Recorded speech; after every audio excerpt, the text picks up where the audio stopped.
El jueves se debate en el Congreso el estado de alarma para España y no lo defenderá nuestro máximo representante, el presidente del Gobierno. Ante una medida extrema e inédita como esta, delega en el ministro Illa. ¿Por qué huye Sánchez? ¿Por qué se parapeta en el ministro de Sanidad? Esperemos que esto no sea una señal de que a partir de ahora son las comunidades las que asumirán todo el peso de la pandemia, como está ocurriendo últimamente. Pedro Sánchez debería rectificar. Aquí comienza Cuestión de Prioridades.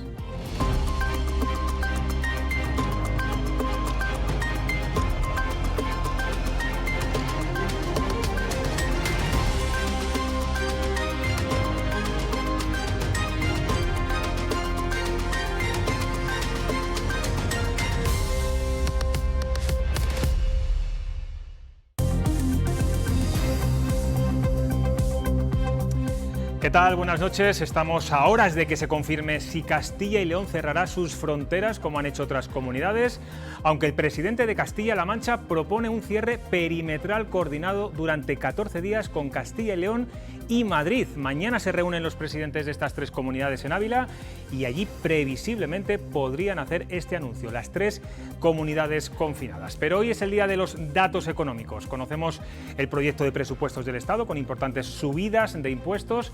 Preocupantes son también los datos de la EPA del tercer trimestre, donde Castilla y León suma 7.900 desempleados más y eleva la tasa de paro al 12%. Y los fondos de recuperación europeos siguen siendo el aliento que nos queda para combatir la crisis económica. De estas ayudas hablaremos en unos instantes con el eurodiputado de Ciudadanos, Luis Garicano. Ahora vamos a esbrozar los presupuestos presentados esta mañana por Pedro Sánchez y Pablo Iglesias. La puesta en escena de los dos agarrando el documento a la vez ha dado mucho de sí. Celia Sánchez, buenas noches. El titular de este encuentro ha sido la subida de impuestos que tanto añoraba y deseaba Podemos. La subida de impuestos y esta foto, como bien dices, efectivamente, José Luis, buenas noches. Esta es la imagen del día. El presidente y el vicepresidente, mano a mano, han anunciado subidas fiscales para las grandes empresas, los patrimonios y las rentas altas. Lo más destacado, un incremento del IRPF de 3 puntos a rentas superiores a 200.000 euros. En las cuentas del Estado sube el sueldo de los funcionarios un 0,9%, acorde al IPC, y también importante sube el IPREN, el indicador empleado para calcular ayudas, subvenciones o subsidios de desempleo. Tendrá un alza del 5% después de estar 3 años congelado. Y así, casi con orgullo, han hablado Pedro Sánchez y Pablo Iglesias del proyecto de ley de presupuestos generales del Estado para el año que viene, para el 2021. Les escuchamos. Podríamos replegarnos en la austeridad y los recortes, o bien ponernos en pie y salir hacia adelante con energía.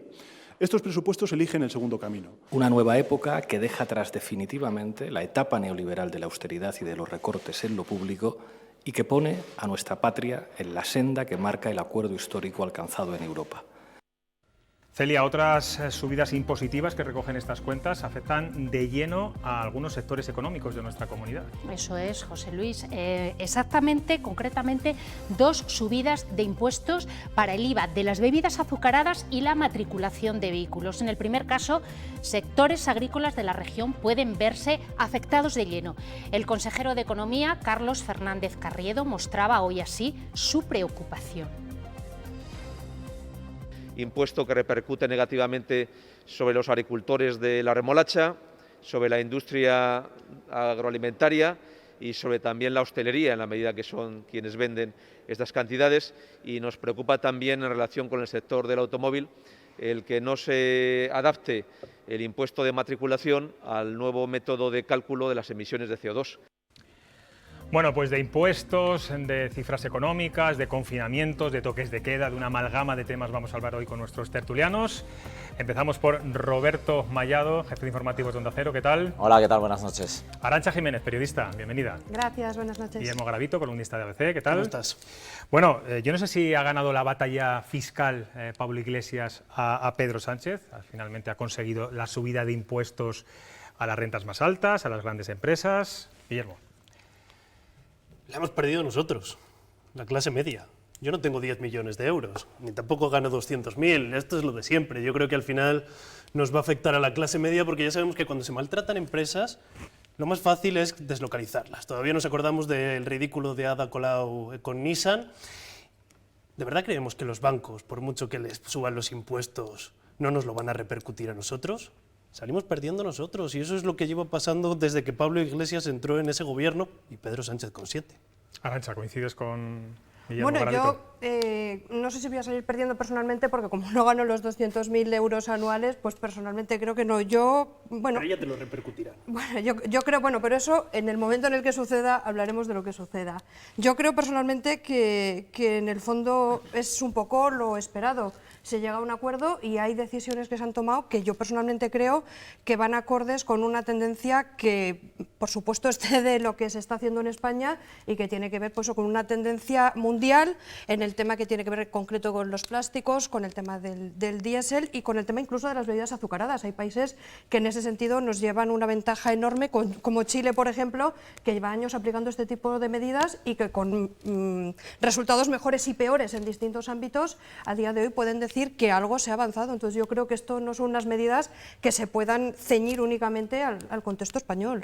Roberto, pero es verdad que Pablo Iglesias puede salir victorioso, ¿no?, al aprobar estos presupuestos con estas medidas y esta subida de impuestos. Sí, es que precisamente yo creo que eso es una de las claves, ¿no? Había que darle algo a Pablo Iglesias para que pudiera presumir ante los suyos de esto, ¿no? De hecho, yo creo que son medidas muy cosméticas. Me gustaría ver la letra pequeña de los efectos que va a tener esos impuestos a las grandes fortunas realmente en las arcas del Estado y ver cuánto dinero se va a poder ingresar con esos impuestos. Me da la sensación que no va a ser mucho aplicable a esos impuestos directamente, como digo. Por lo tanto, yo creo que, de alguna manera, Pablo Iglesias ha conseguido quedar bien con los suyos y no se estropea mucho el asunto económico, aunque es cierto que siempre que hablemos de subida de impuestos, al final lo vamos a terminar pagando todos. Eso es una evidencia mayúscula. Y sorprendentemente ha quedado bien Pablo Iglesias con Europa.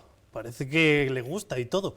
Es decir... Bueno, eso luego se lo preguntaremos a nuestro invitado, por eso vamos que conoce a muy bien lo que se cuece en Bruselas. Ya lo exigiría Bruselas antes o después. Entonces no sé si es que han ido por delante o que en el fondo tenían ganas de complacer por esos 140.000 millones. Esa puesta en escena que hemos visto los dos agarrando, casi acurrucando ese proyecto Otra de vez presupuestos. las puestas en escena. Pero sí es que es la pata coja de este gobierno. Las banderas de Madrid, la pantalla aquella por Zoom de Pedro Sánchez. Pero sí es que nos estamos gastando los fondos en las puestas en escena. Arantxa. Bueno, yo es que soy menos drástica para estas cosas en general, creo. Puestas en escena hace, y me permite Luis Garicano, que está aquí delante, hace la clase política en general en un montón de oportunidades, y en las comparecencias públicas las puestas en escena son habituales y diarias. Que habrá puestas en escena más adecuadas o menos adecuadas, y luego, por otra parte, si se me permite, está de alguna manera la intención de quien está viendo esa puesta en escena. Yo en muchas puestas en escena, si así lo queremos denominar, veo muchas cosas y en otro veo muy pocas, y en esta veo lo que se esperaba, pues un acuerdo más o menos en el que Pedro Sánchez ha tenido que ceder algunas de las medidas que quería aprobar Podemos y Pablo Iglesias, y todo lo demás, por supuesto, es debatible, cada uno tenemos una opinión, pero yo creo que a veces los periodistas en estas puestas en escenas y en otras puestas en escenas de otros vemos o queremos ver mucho más de lo que yo personalmente creo que a veces hay. Otra medida que incluye este proyecto de ley, que todavía no ha aprobado, tiene que pasar por el Congreso y por el Consejo de Ministros, es la subida de los sueldos a los funcionarios. En un momento complicado económicamente es un 0,9%, pero bueno, es un dinero cuantioso si se suma en su totalidad. ¿Qué os parece? ¿Os parece oportuno en estos momentos? Hombre, a ver, yo creo que Roberto. Para empezar, me creo cero de estos presupuestos, para empezar, porque lo que digan hoy, veremos qué va a pasar dentro de 2 meses, con la deriva que estamos tomando, ¿no? Y las implicaciones económicas que puede tener la pandemia y la crisis. Por lo tanto, yo creo que todo puede ser papel mojado, y la subida de los funcionarios pues puede ser una de las medidas que se puede quedar en el camino perfectamente. Diciendo esto, también tengo que decir que es verdad que los políticos siempre tienen un gran afán por tener contentos a los funcionarios, pero a lo mejor tendrían que pensar un poco en el resto de los ciudadanos. Suele ser una medida electoralista. Es decir, todos los gobiernos que pasan anuncian subidas mayores o menores al sueldo de los funcionarios. Parece que en este momento de crisis económica galopante, de descalabro de la economía española, pues no corresponde. Y a mí me preocupa mucho que digan esto, a ver qué piensa Europa, pero eso Bueno, ya lo ha adelantado antes Arantxa, ya está aquí con nosotros nuestro invitado de esta noche. Bueno, él sabe mucho de economía, es un experto en economía tanto a nivel nacional, ahora está en Europa. Él es el eurodiputado de Ciudadanos. Luis Garicano, ¿cómo estás? Muy bien, un placer estar aquí, muchísimas gracias. Bueno, ayer conocíamos, vamos a hablar sobre todo de los fondos europeos para anti-COVID, los fondos de recuperación. Ayer conocíamos en la conferencia de presidentes que las comunidades autónomas van a poder gestionar el 50% de esos fondos, de esos proyectos. Nos lo están vendiendo como la panacea, como que estas ayudas van a amortiguar el golpe económico en el que estamos ya inmersos. ¿Es así? Bueno, es una oportunidad histórica y una cantidad de dinero muy importante. O sea, Europa hubo un acuerdo en julio de este año en el que todos los estados europeos decidieron endeudarse de una manera conjunta y no para prestarle dinero a los gobiernos como se hacía antes con los rescates, sino para darle dinero a los estados que estaban teniendo más problemas, como España. Eso es realmente algo único y las cantidades de dinero de las que estamos hablando son muy altas. Es más o menos el dinero que se inyecta es como la recaudación del IVA de un año entero. Es verdaderamente mucho dinero. Entonces, sí, no es una panacea, pero es una oportunidad. Y esa oportunidad lo importante es que se use bien, como todas las oportunidades. Si ese dinero se derrocha y se malgasta, pues no servirá para nada. Estamos hablando de proyectos globales, de cifras globales, todavía no sabemos fechas reales de cuándo van a llegar estas ayudas. ¿Se está planificando en tiempo y forma? Porque incluso las comunidades autónomas tienen un cierto desconocimiento de qué es lo que tienen que hacer. Yo creo que no se les ha contado ni a las comunidades autónomas, ni a los ayuntamientos, ni a nadie lo que se está haciendo y sinceramente el proyecto que ha mandado el Gobierno el 15 de octubre a Bruselas es un documento bastante virrioso, si me permite la expresión. Es básicamente como un programa electoral. En cultura, pues haremos más eventos culturales y daremos más dinero a los deportes. No tiene entidad, no tiene fechas, no tiene números, no tiene objetivos. ¿Qué porcentaje de los niños deberían tener un iPad? No pone nada de eso. Es una cosa muy genérica y en parte eso se puede remediar desde las comunidades autónomas. Yo mañana tengo una reunión con el vicepresidente, el consejero de Economía y la consejera de Empleo aquí para intentar armar algo un poquito más sólido como la contribución de Castilla y León, digamos, de cara a recibir este dinero de Europa. También usted como asesor un poco para darle algunas clases, ¿no?, de lo que hay que hacer, ¿no? Bueno, para hablarlo, escuchar también. Creo que el equipo de la Junta de Castilla y León es muy profesional. Creo que salta a la vista. Por ejemplo, en el tema de datos y de transparencia, no hay ninguna comunidad autónoma que lo esté haciendo este nivel. Un amigo mío que trabaja en Estados Unidos me decía, veo Castilla y León y me doy cuenta de que se puede dar los datos. O sea, no es que España sea incapaz, es que a la gente no le da gana. En Castilla y León hay por cada zona de salud, se puede saber quién está hospitalizado, etcétera. En el resto de España no se sabe nada y en ese sentido creo que aquí hay bastante profesionalidad. Sí, hay que reconocerlo. Con lo que ya conocemos hoy de los presupuestos generales del Estado, lo hablábamos antes con los tertulianos, esa subida de impuestos, esa subida de sueldo a los funcionarios, ¿cómo cree que Bruselas puede ver desde la Unión Europea estas subidas, sobre todo la de los funcionarios? Yo creo que mal. Yo creo que el índice básico que todo el mundo usa, ¿no?, como al niño mirar las notas, la nota más fácil de mirar es qué pasa efectivamente con pensiones y funcionarios. Si un Estado, si un país está preocupado por el futuro, ese es un gasto que es estructural, que se hace y luego a partir de ahí esa nueva base es de la que se crece.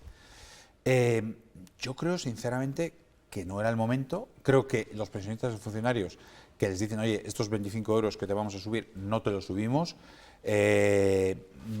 o los que sean, serán incluso menos, pero vamos a ayudar con el dinero que tengamos a que la gente que está cerrando sus negocios, los restaurantes, los bares, la gente que está sufriendo, las tiendas que uno pasea por Valladolid y las ve cerradas, creo que los funcionarios pensionistas lo hubieran entendido perfectamente y creo que Europa lo hubiera valorado positivamente. Yo tengo la impresión de que estamos, si se acuerdan las personas que nos ven, en 2009, cuando llegó Elena Salgado y los brotes verdes y empezó aquello, bueno, vamos a gastar este dinero en el plan E y tal, es un poquito donde estamos, creo que estos presupuestos son un poco la negación de la realidad de que estamos en una situación muy complicada, que nos han dado un dinero que nos va a dar un alivio, pero que la realidad es muy dura y hay que reconocerla. Está teniendo usted un déjà vu un poco peligroso, con eso que yo lo tengo, desgraciadamente lo tengo.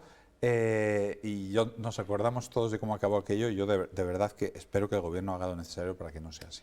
Bueno, la Unión Europea está mirando con lupa a España desde las últimas semanas, sobre todo tras la propuesta de renovación del Consejo General del Poder Judicial. El PSOE lo desvincula completamente de que esto pueda afectar a las ayudas, a estos fondos de recuperación europea, pero es la que el Consejo de Europa dio un aviso, ¿no? ¿Cómo están las cosas ahora mismo? Bueno, el Gobierno ha prometido retirarla y yo espero que así sea. Creo que todas las presiones que hemos hecho desde Europa han servido. Los consejeros, los comisarios liberales, 2 son los que se ocupan del Estado de Derecho, hicieron un aviso muy claro, porque realmente la propuesta que hizo el Gobierno era exactamente la que llevó a que Polonia se metiera en un lío con Europa. Polonia quiso intentar controlar desde el Ejecutivo el Poder Judicial y eso Europa no lo permite. La clave del Estado de Derecho, que todos los Estados firman cuando entra a la Unión Europea, es respetar la separación de poderes, y aquí ya no lo respetaba. Por eso creo que Europa está vigilante y que Europa, se digo con toda sinceridad, no lo va a permitir. Creo que el Gobierno ha hecho bien en retirarlo porque no hubiera sido posible. Usted ha dicho recientemente en un medio de comunicación que hay preocupación en Europa sobre la capacidad de gestión de España. Entiendo que sobre estos fondos de los que estamos hablando. ¿Cuáles son las grandes dudas? Bueno, la primera duda es si seremos capaces de gastar el dinero. En la última ronda, parece mentira que diga esto, ¿cómo no los vamos a gastar? Bueno, los últimos presupuestos que hubo para España, se hacen de 7 años en 7 años, nos gastamos 1/3. Devolvimos 2 tercios. Europeos, estructurales. Nos gastamos 1/3 y 2 tercios lo devolvimos porque no supimos gastarlos. ¿Por qué? Porque hay un problema burocrático entre comunidades autónomas y Poder Central, porque el papeleo, por lo que sea, no se gastó. Entonces, la primera cuestión que se pregunta Europa es, ¿seremos capaces de absorber este dinero, de gastarlo? Segunda cuestión, lo gastaremos bien, lo gastaremos en reformas, lo gastaremos en futuro. No se trata de que volvamos a crear clases clientelares, ahora Iglesias lo decía en una de sus entrevistas, nuevas élites empresariales. Eso no se trata de que el dinero europeo se use para crear élites afines al gobierno. Se trata de que se use para ayudar a todas las familias y a todos los españoles que están pasando las canutas en este momento. Y creo que esa preocupación existe porque realmente el gobierno ha mostrado que parece que puede querer usar este dinero para una gran campaña electoral. Espero que no sea así, de verdad. Seguramente mañana, cuando se reúna con los miembros de la Junta, le van a pedir consejo sobre los criterios. El propio presidente Alfonso Fernández Mañueco hablaba ayer de unos criterios reales, unos criterios en los que se tenga en cuenta la demografía, la despoblación, el gran drama de esta comunidad, y también hablaba de unos criterios de repartos muy claros. ¿Esto es posible? ¿Realmente la despoblación cree que va a primar? Siempre somos la pagana, ¿no? Tanto el Consejo de Política Fiscal y Financiera, en los presupuestos, las comunidades despobladas siempre salimos mal paradas. En el caso de Europa, ¿se puede remediar? Sí, bueno, las fórmulas de reparto de los fondos estructurales sí que tienen en cuenta esas variables y yo creo que en este caso también, por lo menos a la hora de asignar proyectos, por ejemplo, hay un par de proyectos que encajan muy bien. Europa quiere gastar dinero en 5G, digitalización, redes, etcétera. Bueno, eso para Castilla y León sería esencial y tendría en cuenta de facto la población, porque es una extensión muy grande. Asegurar que toda la España interior y la España rural, y en particular Castilla y León, está bien conectada para que la gente que a lo mejor no quiere vivir en el centro de las ciudades tanto con estos temas, pueda trabajar desde cualquier pueblo precioso de los que hay en la geografía castellonense, sería una medida que encaja exactamente con lo que Europa quiere. Como dirigente importante de Ciudadanos le tengo que preguntar, bueno, después del debate de moción de censura, donde muchos analistas políticos, muchos medios de comunicación hablaban de que Pablo Casado ha recuperado el centro derecha, ¿dónde está Ciudadanos? Y más viendo las encuestas que no van muy a su favor. Se está haciendo lo que tiene que hacer. Mire, yo creo que muchos políticos, y esto que comentábamos antes del presupuesto de España es parecido, que están ahí luchando por su trocito de playa y viene un tsunami enfrente. Y yo creo que Ciudadanos, y el tsunami se va a llevar toda la playa por delante, y más. Yo creo que Ciudadanos es consciente de que no se trata de jugar tácticamente aquí a ver quién consigue un 1% más en la siguiente encuesta. Estamos enfrentándonos a una crisis y a una situación muy compleja. Nos estamos enfrentando a algo que no hemos vivido nadie nunca en el pasado y que requiere que trabajemos tendiendo la mano, uniendo, etcétera, etcétera. Y si lo hacemos bien, dentro de 3 años cuando pase el tsunami nos lo reconocerán. Y si lo hacemos mal, pues oiga, hacemos otras cosas que no pasa nada. Y le pregunto, desde la lejanía del Parlamento Europeo, viendo los gobiernos en coalición de Castilla y León, PP Ciudadanos, y de Madrid, PP Ciudadanos, esto no es cuestión de siglas, es cuestión de personas, ¿no? No tiene nada que ver un gobierno con otro. Las tiranteces que hay en Madrid con la tranquilidad aparente que hay en nuestra comunidad. Sí, yo creo que la relación entre el señor Mañueco y el señor Egea pues es una muy buena relación, y creo que eso se traduce en todo el funcionamiento del gobierno, ¿no? Creo que es una relación que está basada en la confianza. Creo que un gobierno autonómico es como una pareja, como crear un negocio, no es, ay, a ver si yo la mitad de la panadería que yo gestiono va bien para que tú vayas mal, no, oye, que tenemos una panadería, vamos a hacer el mejor pan, vamos a intentarlo vender, y somos socios, y creo que en ese sentido Castilla y León está mostrando el camino muy bien. Nuestros tertulianos seguramente le tengan que hacer algunas preguntas. Encantado. Arantxa, por ejemplo. Yo quería preguntarle dos cosas. Ha comentado que mañana iba a mantener un encuentro un poco con la consejera de Empleo, con el equipo, para ver un poco las medidas, las propuestas, las posibilidades que hay. La propia consejera ha dicho hoy, cuando a cuenta de la publicación de los últimos datos económicos, que habría que hacer un esfuerzo, crear un poco línea de ayudas para sectores que van a sufrir especialmente en los próximos meses.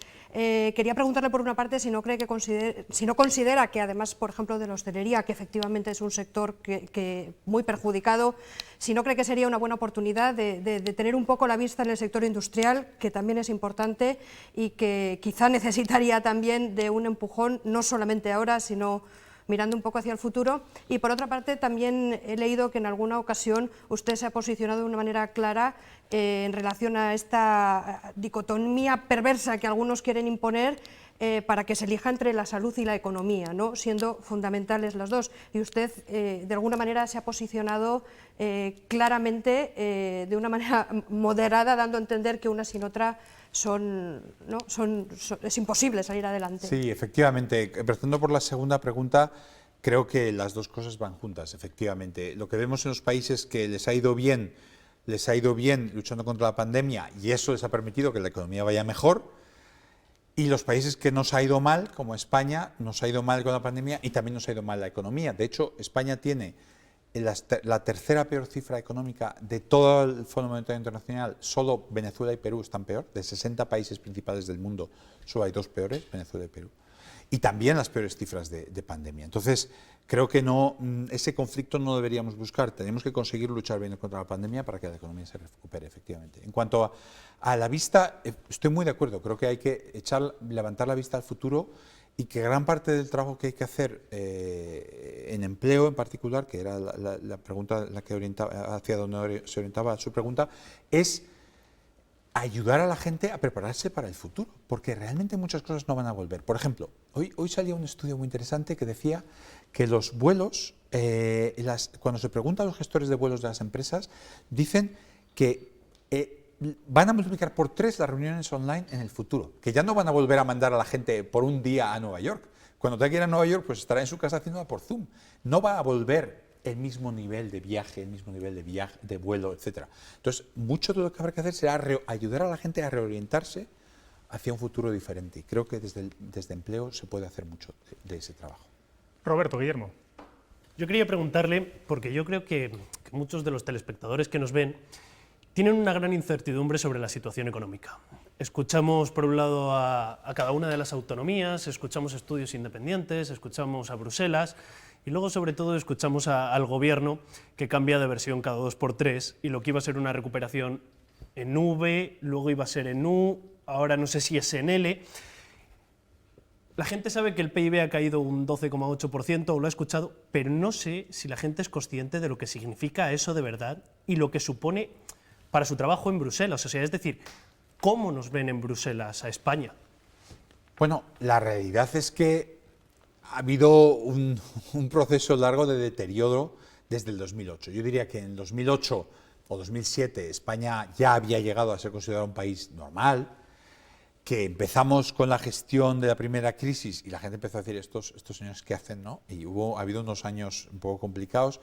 Hemos recuperado un poquito y ahora volvemos a tener un poco esa sensación de que nos miran pensando, oye, estos realmente problemas entre las autonomías y el gobierno, problemas a la hora de informar, problemas a la hora de contar.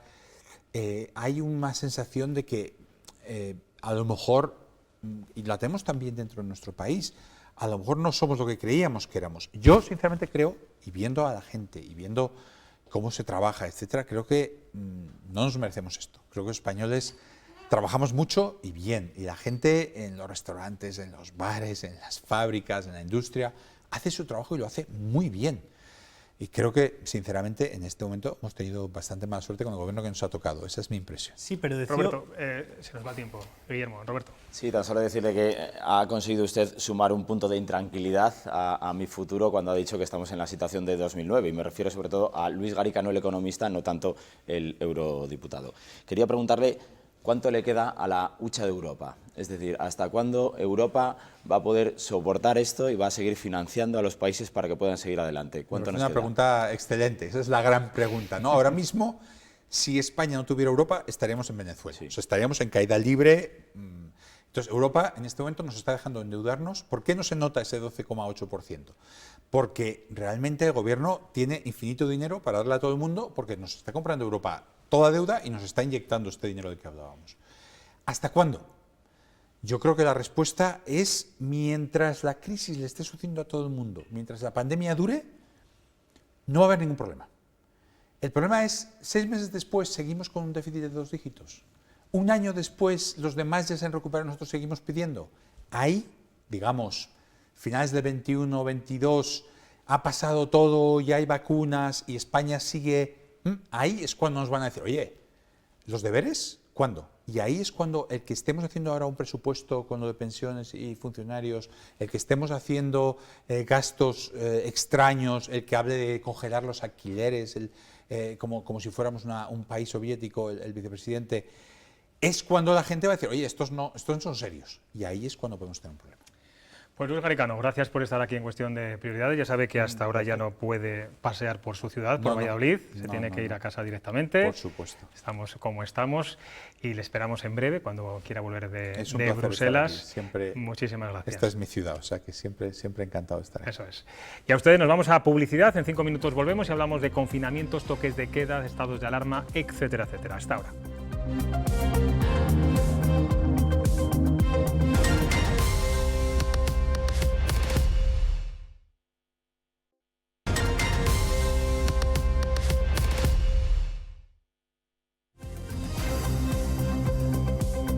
Estamos de vuelta, son las 10:03 de la noche y ya tenemos el resultado de la cuestión que les planteamos todos los días en nuestra página web, la de ver si considera oportuno que la Junta apruebe el confinamiento perimetral de Castilla y León. Curiosamente, nuestros espectadores sí lo ven oportuno, un 66% dice que sí y un 34%, ahí lo ven, dice que no.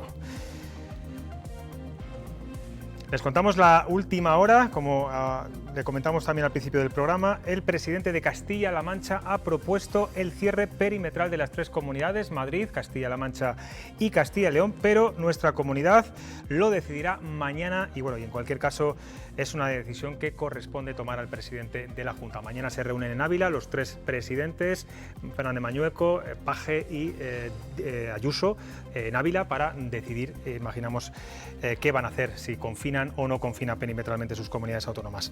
Bueno, yo no sé si coincidís con la necesidad de confinar perimetralmente Castilla y León ya, de cerrar las fronteras como nuestros espectadores, Guillermo. Yo creo que lo que decía gran parte de los espectadores al decir que sí es que la situación es grave. A mí creo que obviamente hay que tomar medidas. No soy experto, entonces no sé si un confinamiento perimetral es efectivo o no es efectivo, sobre todo después de oír a muchos otros expertos que estaban hablando de que el toque de queda no era excesivamente efectivo. A mí la sensación que me da sobre todo es que en España estamos adoptando cada medida una semana distinta, o sea, una semana distinta cada medida, cuando Fernando Simón la semana pasada decía que estábamos bien y que no habría que adoptar muchas medidas. Esta semana resulta que hay que cerrar todo de golpe, tenemos un toque de queda en Castilla y León desde las 10 de la noche, desde el fin de semana.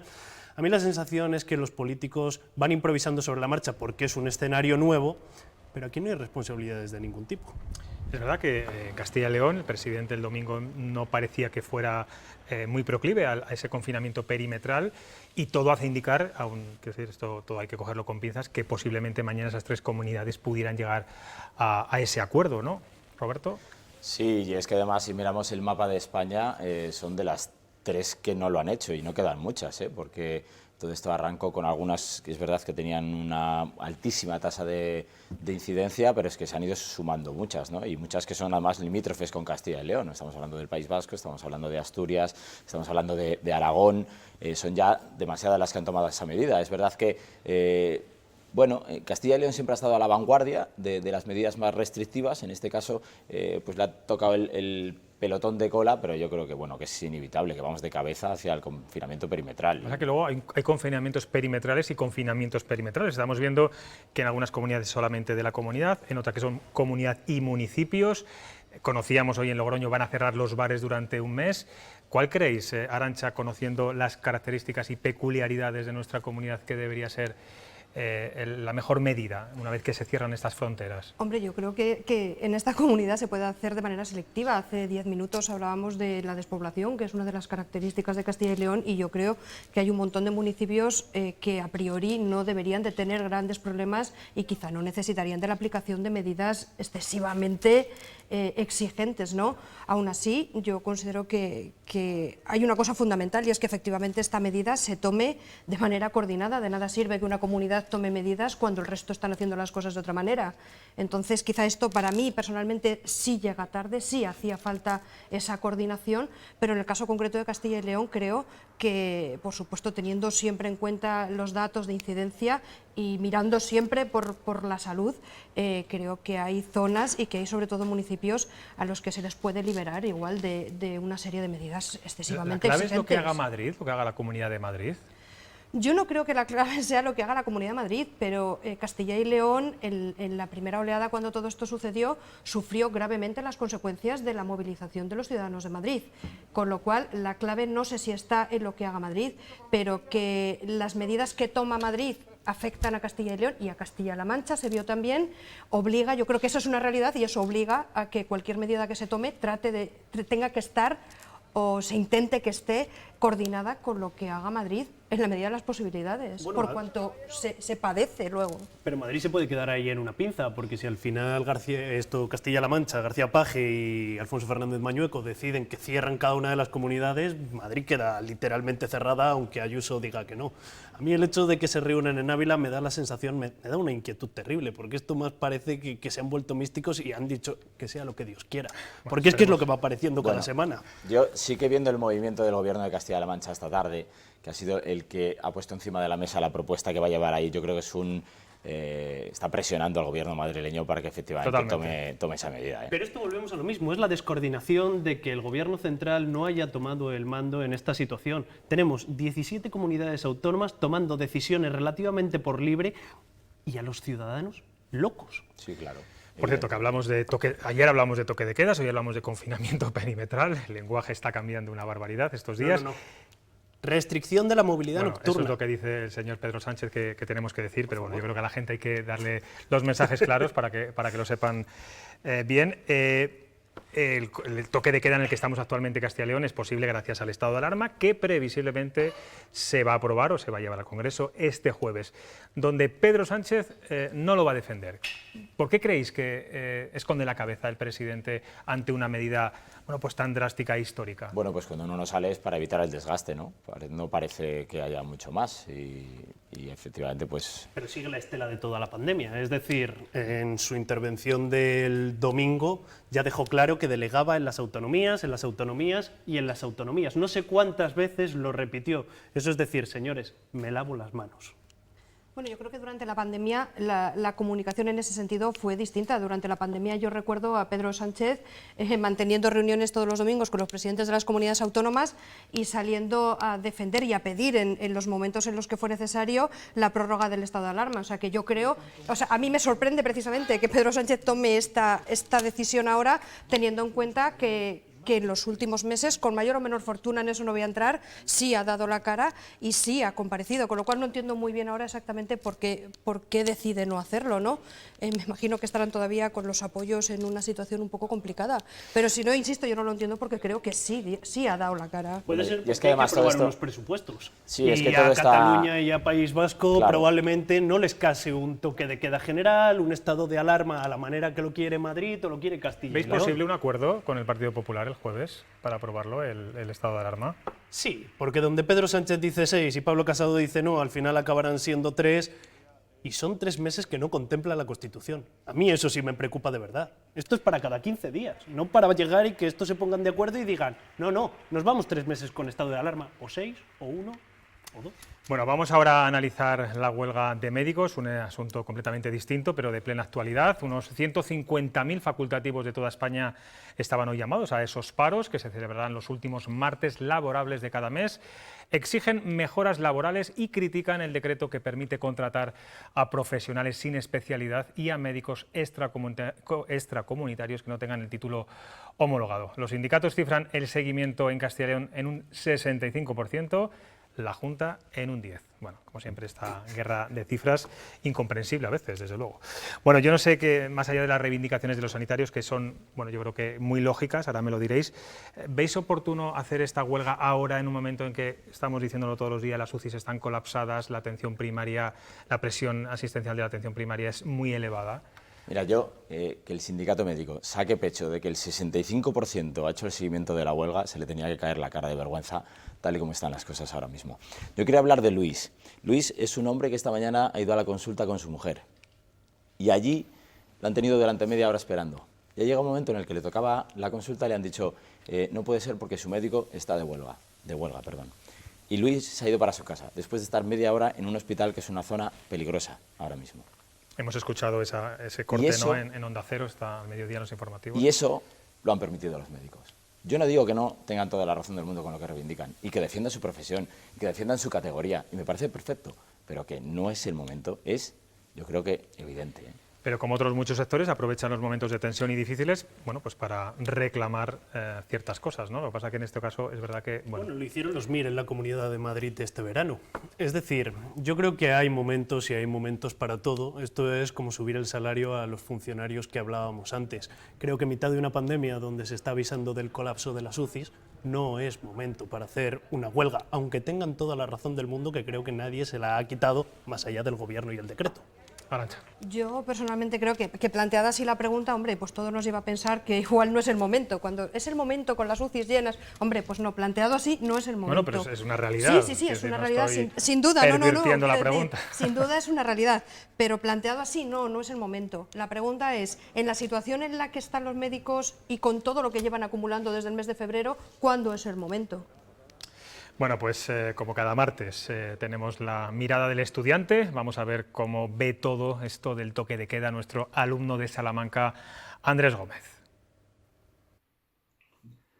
Hola, bien, bueno, ya lo sabréis, hemos cerrado por la noche. Bueno, a no ser de que seas político, si no eres político, te toca ver un partido del Atlético de Madrid el sábado a las 10 de la noche. Es lo que hay, es muy jodido ver al Atleti. Vergonzoso lo que salía hoy, esta mañana. 150 invitados, entre ellos ministros, presidentes, han hecho una fiesta. Esta gente siempre hace fiestas por lo que sea, luego somos los jóvenes. Vamos a ver, nos lleváis pidiendo que evitemos aglomeraciones, que nos pongamos la mascarilla, que no hagamos botellones. ¿Esto qué es? Gente que está perdiendo un trabajo, gente que se las ve negras para llegar a fin de mes. Mientras tanto, los que nos mandan hacen una fiesta a más de 150 invitados. Estamos poniendo todo de nuestra parte para que luego vengáis vosotros y hagáis tal. En cuanto aquí en Salamanca, el coronavirus está dando bien. Ahora tenemos estado de alarma. No voy a decir que estoy en acuerdo o en desacuerdo con las medidas. Yo solo quiero que funcionen. A mí lo de salir o no me da igual. Soy un viejo joven. A mí lo que realmente me fastidia es que para unas cosas sí haya virus y para otras cosas no lo haya. Al día siguiente de haber decretado el estado de alarma en Extremadura, se hizo una corrida de toros en Badajoz. En fin, hasta la semana que viene. Esta noche Champions. Adiós. Pues si no puedo decir eso, que es contraprogramación. Bueno, no, quédate. Ahora sí. Adiós. Le voy a dar yo al viejo joven, este estudiante de Salamanca. Bueno, pues del estudiante de periodismo a la periodista Karen Verdejovic. A ver con qué nos sorprende mañana en su portada.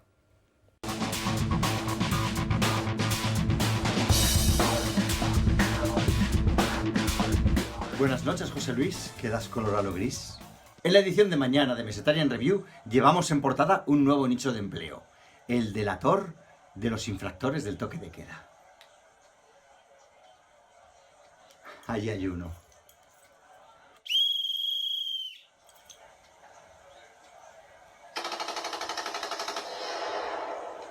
En Messetarian Review, nuestro horizonte eres tú. Bueno, lo ha matado directamente, ¿eh? Lo ha matado con la metralleta. Bueno, se nos acaba el tiempo. Roberto, Arantxa, Guillermo, muchas gracias. Muchas gracias. Gracias a ti. Y a ustedes, les espero mañana, como siempre, a las 9:30 aquí en Cuestión de Prioridades para hablarle de muchas cosas. Como siempre, hasta mañana.